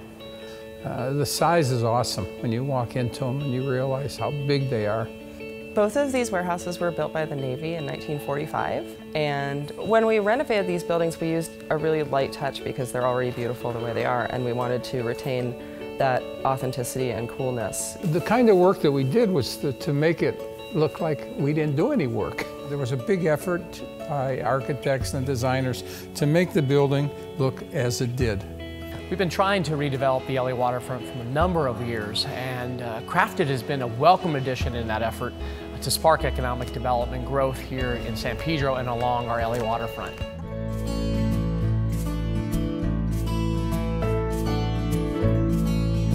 A lot of the artists in the marketplace not only sell their own work in their spaces, but they also teach classes and workshops, and it's a lot of fun to come down and take a class, get your hands dirty, get a hands-on experience with these artists and learn their tools and tricks of the trade. Tish from Diva Beads and Peggy from Nagaray originally started out in the same 100-square-foot booth. And during the time that they've been here, they expanded together into a larger booth, and now each of them have their own separate stores. We've grown and grown and grown and grown. And since I've come to this spot, my sales have almost doubled. The Arts and Crafts Marketplace opened in Warehouse 10 in June of 2012. And given the high ceilings and the concrete floors, it seemed like a craft brewery would be a really good fit for here. It's great to be part of this community around other people who are making great things with their hands. You know, beer, it's a living product, it's science, but it's also a lot of art.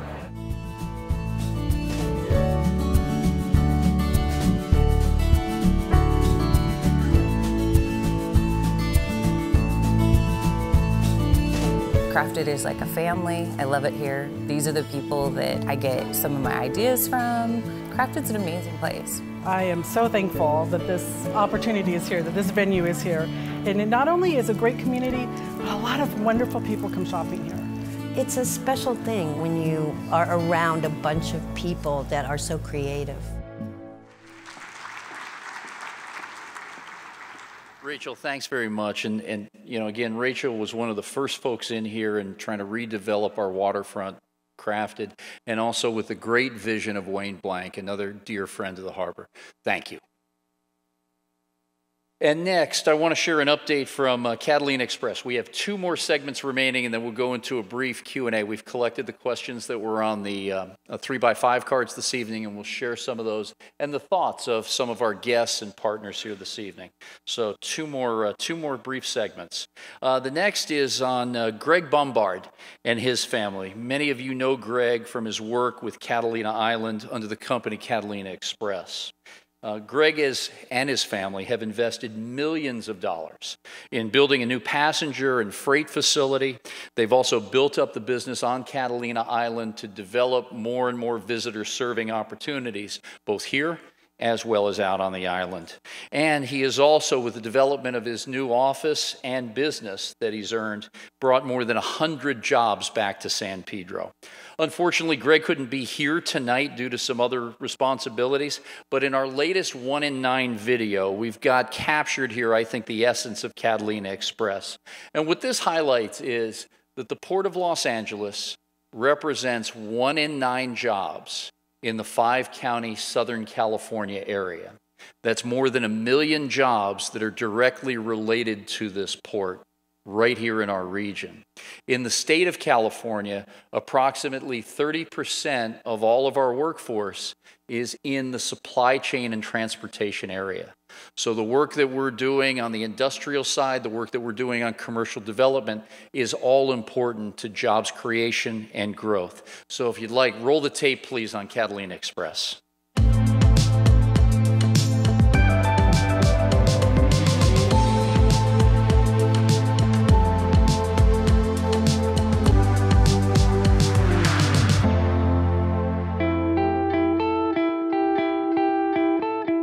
Wilmington and San Pedro have always been the gateway to Catalina since back in the late 1800s. My father, myself, and a friend of mine started Catalina Express along with my brother Tim in 1981. And we came in to actually replace the seaplanes that were at that point going out of service. So what we needed to do was replace that service with fast boats.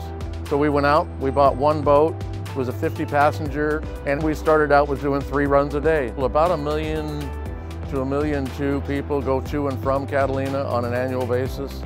And back in 1981 when we started, I think we carried 3,500 people that year.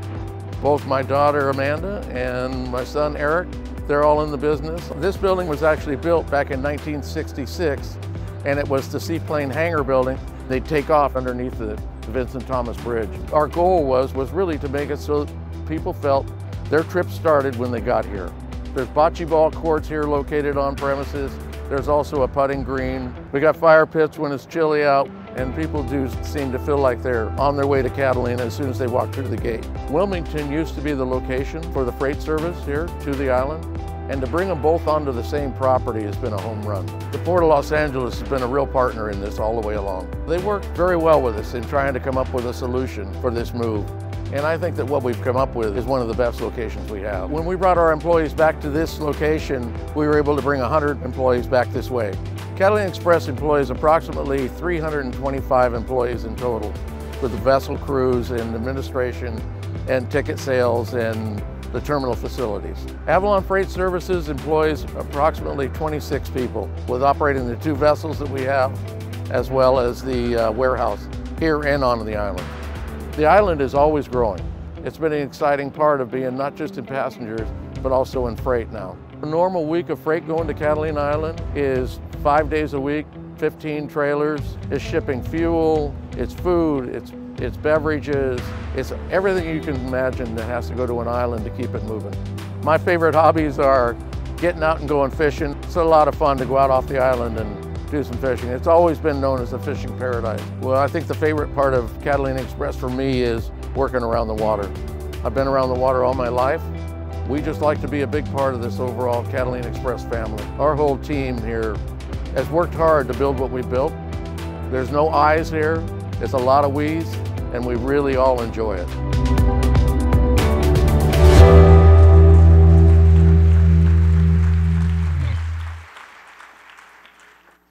Just another great example of folks that are really invested in our community.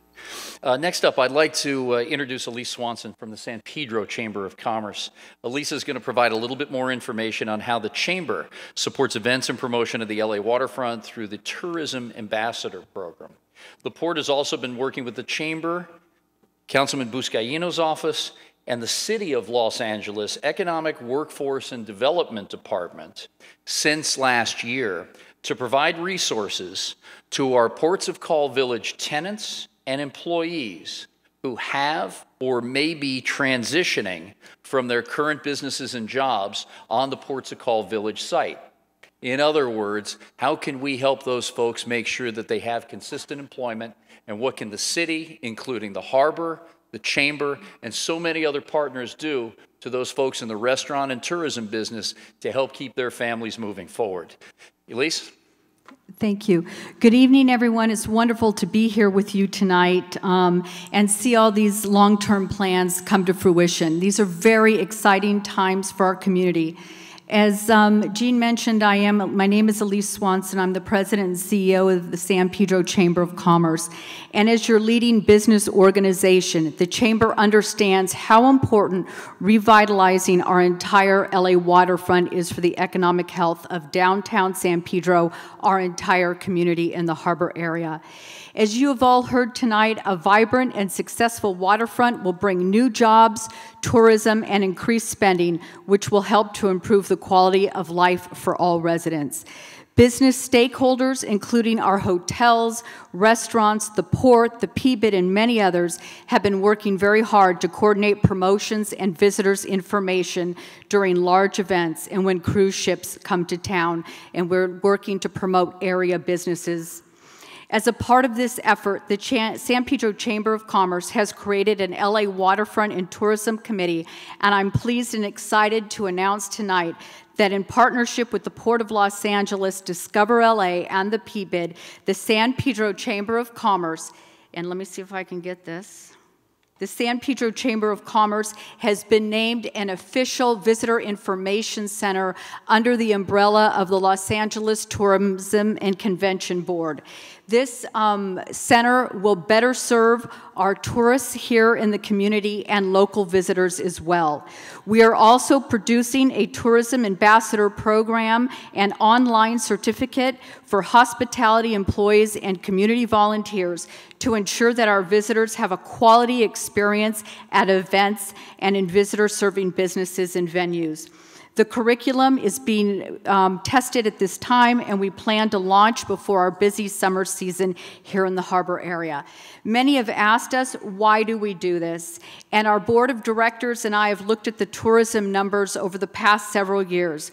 And these efforts, we know, will increase visitor spending in San Pedro, which directly benefits the economic health of this community.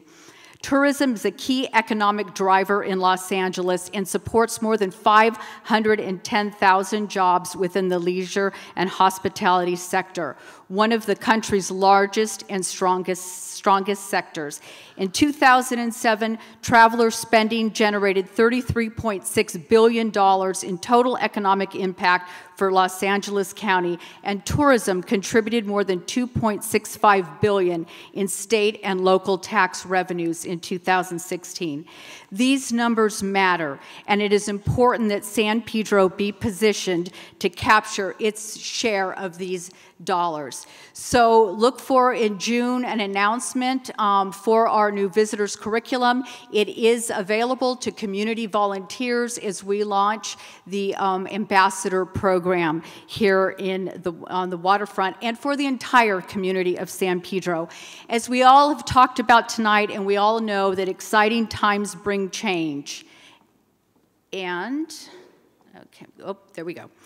And as your chamber president and as a member of the Workforce Development Board for the City of Los Angeles, I am working with the city, the port, and the council office to assist employees and businesses that are being displaced at the waterfront. To help accomplish this, we have team members in the audience tonight from the city's Rapid Response Team and Layoff Aversion Program. And I know Dennis Park, I believe Dennis is still here tonight. If Dennis could stand and wave. Dennis has materials available tonight to assist employees in transition. And on Friday, as you see on the screen, March 23rd at our Workforce Center on 6th Street, we have an orientation for employees, and we're bringing in potential employers that are available to talk to people about transitioning into new employment. We are also helping to relocate waterfront businesses, and I hope Ali Sanchez is still in the room tonight. The Business Source Center is right across the street from the theater, and they have business resources available to assist companies in transition, including access to capital programs. Please know, I hope you all know this, but I want to remind you that the San Pedro Chamber of Commerce, our board of directors, we're working every day with all the partners that you've met tonight to ensure that San Pedro is a better place to live, work, and visit. Thank you very much for your time tonight.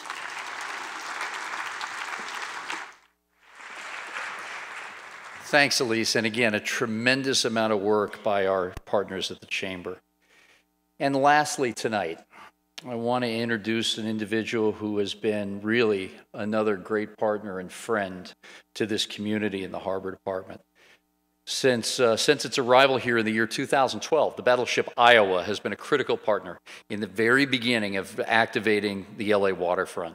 The Iowa has become a multifaceted venue offering event space, educational programs, veteran services, and important name recognition right here in San Pedro. And with that, Jonathan is also a key partner not only in the strategies for the Iowa, but as the recently elected and current president of the Downtown San Pedro Historic Business District, also known as PBID. Jonathan, would you like to come out, please? Ladies and gentlemen, Jonathan Williams. Thank you, everybody, and thank you, Jean, for that wonderful introduction and your leadership and perseverance to create a better community and quality of life for the residents of San Pedro. I'm proud of the partnership and relationship that we have built with the Port of Los Angeles. We have a dynamic partnership built on the foundation of trust, respect, and friendship. A partnership that is focused on connecting our waterfront and downtown through the San Pedro Property Owners Alliance, or commonly referred to as PBID. Through initiatives such as the rubber tire trolleys. Our community trolleys moved 35,000 people in 2017. In 2018, we are focused on strengthening the program with the goal to increase ridership, create a deeper connection between downtown and the waterfront, and upgrade our equipment for the future. Downtown visioning. we are proceeding with a marketing study to help set objectives and goals to create a more vibrant destination for locals and visitors alike. In promoting our destination, we actively collaborate on tourism publicity initiatives, including being one of the few areas selected to attend the Visit California media event in April. This is a major accomplishment for us. In addition, we have partnered with the Port of Los Angeles to promote San Pedro at the cruise terminal through literature, signage, and displays. Now, of course, any of you that know me in this room, I have to be selfish for just a second and say that I don't believe much of this would have happened without the community and the Port of Los Angeles embracing the Battleship Iowa. San Pedro and the Port have taken ownership in their battleship. The crew, some of them who are here tonight, are proud Americans and incredible individuals that invested selflessly in bringing Iowa alive for the San Pedro community. Can you believe that the Iowa crew has proudly maintained, operated, and hosted the public for almost 6 years at this point? We have welcomed over 1.2 million visitors to our world-class attraction, many of them tourists from throughout the world. I can tell you with confidence that we're seeing a diverse audience of visitors at the waterfront, and it continues to grow.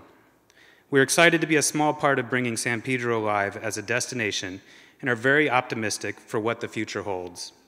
With that said, I'm proud to present the following video, which was produced by one of our incredible volunteers to highlight what our crew and supporters have done to bring the Iowa alive for San Pedro. Thank you, San Pedro, for your support. Our vision for the Pacific Battleship Center and the Battleship Iowa Museum is to connect the past with the future.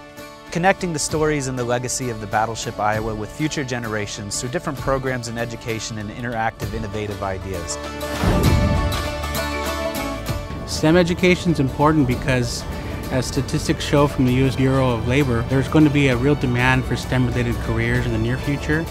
The kids are learning trigonometry, computer science, algebra, they're learning geometry and engineering with this program, and they don't even know that they're learning it. ITEP works with high school students in the harbor area to connect them to careers. What better place than the USS Iowa to create a living classroom to give these students a first-hand look at what a maritime career can mean for them. If they walk away with a connection to maritime careers and a connection to history and an appreciation to that and an understanding of STEM careers, we've accomplished our goal. I was thinking, how cool would it be to sleep on a battleship if you're just a boy?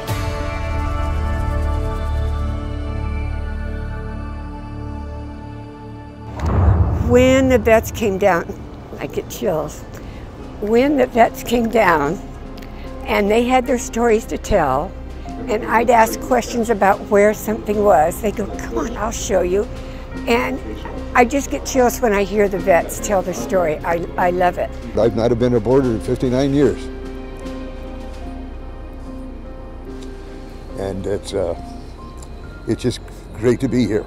To be able to walk them on board the ship and help them face the same demons that I've had to face. To see them at the fence line, unable to come into the parking lot. To see them at the fence line, unable to come into the parking lot and understand what is going through their mind and be able to walk alongside them and say, I don't just understand it from an academic point of view. I lived that day with you. I felt like when I walked back in this space, after years and years and years of being away, 23 years of being away, I felt like I was home again, yeah. My wife passed away due to an illness, and it was about a year after that I just couldn't get things together. I had such sorrow, and it was because of the Navy that we got together, and it was because of this ship and coming on here that sort of turned things around for me. So if the ship wasn't here today, I would have a bigger loss in my heart like I had 3 years ago. So it's helped me overcome that. We saved the ship, and my grandfather came aboard for 5 years, and we lost him in November of last year. But those 5 years of his life were some of the best years that he ever had. And those last years that veterans have, to be able to experience their ship and come aboard, if we could preserve that legacy and provide it to them, I feel like I've done my job. Thank you very much. I'm overwhelmed. what we're leaving behind us is a legacy. It's pretty cool.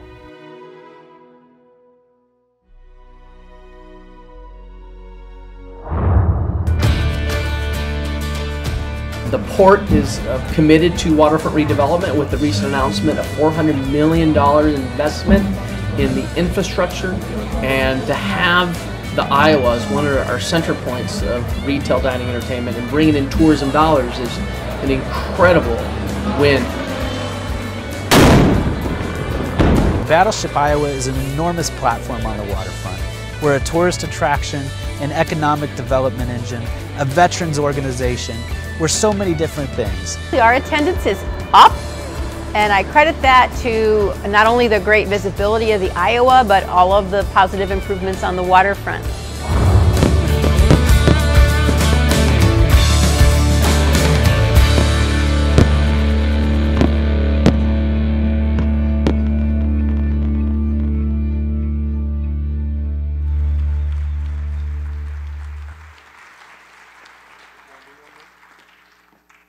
Jonathan, thank you very much, and to your staff, what a way to end the evening's program of events, just absolutely inspiring. And before we go to the last stanza, we've collected name cards with questions, and we'll share that rendition here in just a moment. But for one last time this evening, I'd like to thank our partners and everyone who attended tonight. So in order, real quick, Councilman Buscaino and his everlasting support, thank you. Commissioners Perozzi and Marino, can't do it without you. Thanks so much. Wayne Ratkovich and Richard Kelly, why don't you come on out? Tim McCosker, who I think is still floating around here, and the newly minted CEO of AltaSea. Bruce Heyman, Caroline Brady, Amy Gratt, and Ed Mastro, thank you for all you do for the youth. Rachel, Elise, and Jonathan, who brought up the important end of this segment, thank you so much. Great, and I'd like to ask Mike Galvin to come out if he's available as well. Okay, so we tried this to see if we could be, number one, very respectful, number two, get to the point of what is of interest in the community. And we've gotten several cards with questions. What I've tried to do tonight is categorize them. There were a number of questions along the same subject line, so I'm going to try to bring them together and make sure that our partners and experts, as well as the port, have the ability to answer these tonight. We're not going to be going through every single question that came in. There were a lot of comments. Remember, my request of the public tonight was to bring forward questions and areas that we could answer to make sure that there was clarity, or homework we could bring back. But we will be answering questions online for those that we don't get to tonight, just to make sure, again, using that mindful level of respect, that we get the answers out there. So we'll start off with ports of call restaurants. And there were 14 cards on this. And basically, there were 3 segments of questioning, including one specific comment from the neighborhood, someone representing all 5 neighborhood councils. But the questions around ports of call restaurant are really threefold. Number one, why is it closing? Why are others not? And lastly, can they stay open for construction? From the port's perspective, as we have stated several times publicly, it is not possible to maintain seamless operations for all business at Ports of Call Village and maintain our schedule and budget for this massive $150 million renovation project. The issue with schedule is critical, and along with our partner developer Wayne Ratkovich, the schedule will be moving first in construction phase directly adjacent to the Ports of Call restaurant. And as we referenced earlier, and many people have seen, the demolition project has already begun and construction will follow very quickly behind that. In order to meet all schedules and constructions, what we want to do is transition the new development as soon as possible, get businesses in so we can open for business once again at the LA waterfront. And maybe for the other areas, Wayne, if I could start with you on the 3 areas of interest. Why is this particular restaurant closing? Why others are not? And can they stay open during construction? Thank you, Gene. Is this working? I guess it is. Yeah. We are building the project in phases. And you saw from the presentation tonight that that initial phase is where the Ports of Call restaurant is today. We have maintained a good relationship with Jamie Wilson, with the Ports of Call restaurant, with Spirit Cruises. We want them to be part of the new development. We're going to have to face up to the fact that we simply can't keep everybody open, and that we have to leave open those enterprises that are producing the greatest amount of business. And that basically is the San Pedro Fish Market. It does roughly $25 million a year of business. That is an enormous volume. And so we're going to keep the San Pedro Fish Market open as long as we can and start the development to the south. We will work with Jamie. We will work with him on a new Ports of Call restaurant.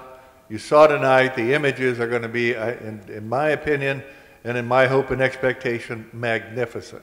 So the waterfront opportunities will be even better than they are today.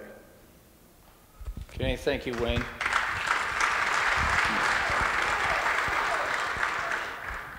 The next line of questioning came around the arts, and in general from these folks who submitted questions, will public art be included in our waterfront redevelopment plans? I'll ask Mike Galvin first to address that. Thank you, Gene.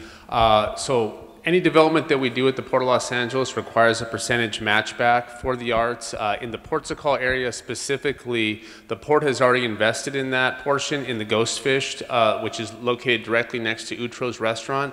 So that is the percentage match that goes to the promenade and the town square. But in other areas, both in Wilmington as well as in San Pedro, we will be continuing to invest in public access infrastructure. We will continue to make those investments going forward in the arts. And we work that process through the Department of Cultural Affairs with the City of Los Angeles. They go out for competitive processes that look both at regional, local, and national artists to bring the best to the table to compete for those different types of art installations within our development. So a very important piece of the pie here at the Port of Los Angeles, and that has been seen in a variety of locations from the downtown harbor to the Cabrillo Marina to the Ports of Call area. So we will continue to make those investments going forward. Great, thanks, Mike. And again, these questions have been collated based on theme in descending order from the largest amount of cards submitted going down. The next area is concerning boat slips. And the question, maybe again starting with Mike Galvin, then over to Wayne, will commercial boat slips be included in future planning for the redevelopment of Ports of Call Village, the San Pedro Public Market? As far as the program that we're working on right now for demolition and clearance of the site, we have moved commercial vessels outside of the site except for where LA Waterfront Cruises is, and that's an important thing also to keep economic activity going at the site. But in the other areas, those will be opportunity areas coming forward once the developer takes the property back from the port to really reinstall that commercial activity on the waterfront. So that as far as we understand in our discussions and understanding of how we are going to work on waterfront improvements or waterside improvements, the developer has plans to bring a significant amount of commercial vessels and waterfront activity back to the development once they take possession. And I could pass it off to Wayne to add to that. There's no question that we would do that, absolutely. And after the announcement with SpaceX's plans, you could bet that there's going to be shuttles going back and forth. So it's going to be a more active waterfront than ever. But of course, we're going to take full advantage of the opportunities the waterfront presents. Okay, great. Thank you, gentlemen. Next area is around the work that could be generated from our waterfront redevelopment. And in two basic categories, have contractors been selected for the physical build out of our varying properties, and will there be any specific pile driving jobs available? You take that? You can go ahead. I can start with, on the port side, obviously we have selected a contract. We're well into the Harbor Boulevard realignment project, and so that'll be coming to completion here in the next couple months. But for the Promenade and Town Square projects, the port has not selected contractors yet. We would go through the typical request for proposal process that follows all the public works guidelines that the port normally goes through in large capital improvement projects. So we will continue through that process, and I know that for example, on the visitor docks that we'll be installing on the north end of the project, there are piles being driven there, so there will be pile driving jobs available in that location. We have retained Matt Construction to advise us and help us with cost estimating. We haven't made a commitment with respect to the construction. We will do that in due course, but when we do, it will be jobs that will be union jobs, and yes, we will be driving piles as well. Fantastic. Gene, if I might, on behalf of AltaSea, we will also be coming out with a package for pilings at 57.5, and we fully expect to work with our union brothers and sisters as well. Fantastic, fantastic. I didn't know that John was still in the room tonight, but if he is, we're pulling for all the guys and ladies. Fantastic. All right, two more categories that were heavily represented in the card submissions, and I'm not sure if they were submitted as folks were entering the theater tonight or it was going on during the time, but just maybe to recalibrate. The next area is for Wayne first. Why change the name from Ports of Call Village? Well, as I explained earlier tonight, we have to focus on raising the capital necessary to build this project. And unfortunately, as the lease to the Ports of Call developer, the original lease was 50 years in term.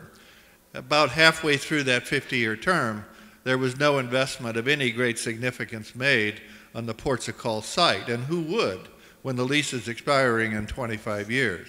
So the condition that the once sparkling Ports of Call site had, and I remember coming down here and enjoying every bit of it in its early days, but the conditions that were there then in existence were no longer there. And we needed to start with a fresh canvas, a fresh name, a bright future, a new tomorrow. And that was a judgment we made based primarily on our focus on getting this thing financed, built, and occupied. Okay, great, thank you, Wayne. And the last heavily submitted category, and it was also touched on quite deeply in your presentation, but for Wayne again, what types of tenants are being selected? Right now, we're focused on tenants that are already a part of the San Pedro community, and I mentioned them earlier this evening.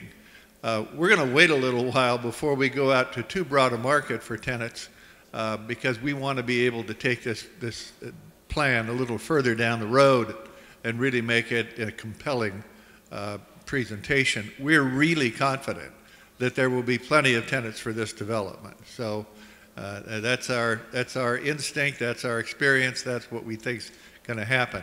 What kind of tenants? It's going to focus on food, on entertainment. It's going to focus on the environment that we create. So it's going to be, if you want to think of something similar that's right here in Los Angeles, think of Farmers Market. For those of you that have been in the Bay Area, the ferry building in San Francisco, those are the kinds of developments in the real estate world are called festival retail. It's a place that has its own environment. People go to it simply because it is there without any idea of what they're going to buy, what they're going to eat, or what they're going to do, but they know they're going to have a wonderful experience when they get there. So that's going to be the focus of what you see inside there, and we're going to call upon the talents of the citizens of this area and of Los Angeles in general to bring out the best merchants we possibly can so that when you go down there, you'll have a great experience. Great, thank you, gentlemen. And although it seems like it moved at lightning speed, that brings a conclusion to our town hall this evening.